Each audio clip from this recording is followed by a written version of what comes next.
Alam na raw noon pa ni Pangulong Duterte na mahaba-haba magiging bakbakan sa Marawi pero kailangan daw ito para mawala ang ISIS sa lugar. Dinagdagan naman ng Pangulo ang pondong ilalaan para sa muling pagbangon ng lungsod. Narito ang unang balita ni Salima Refran. I am very sorry that this has to happen. I am not happy na mamatay ang mga Maranao. Hindi ako maligaya sa hirap ninyo ngayon. Wala akong nakitang satisfaction even in winning the war. I just wanted this thing over.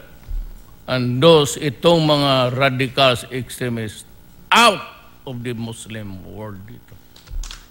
Umalis talaga sila dito.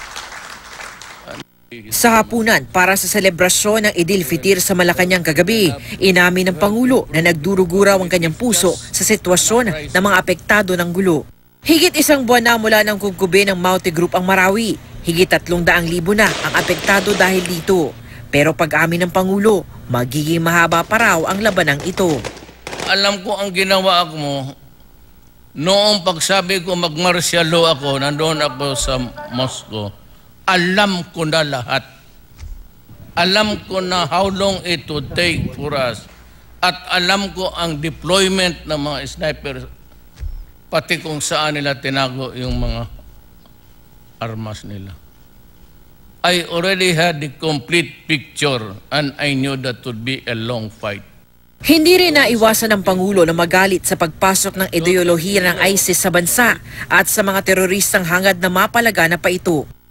Ang masakit sa akin na pumasok a fractured ideology na hindi naman malaman sila mismo kung ano ang ginagawa.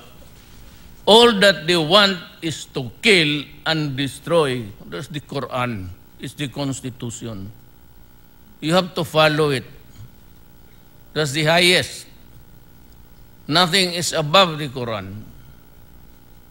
So, as a devout Muslim, you just have to live by the values that's being laid down there. Inanunsyo rin ng Pangulo ang 20 bilyong pisong pondo para sa rehabilitasyon ng Marawi City. Tatapusin ko talaga ito. But one thing I will promise you, my brother Moro, I will see to it that Marawi will rise as a prosperous city again. Para sa unang balita, Salima Refran reporting.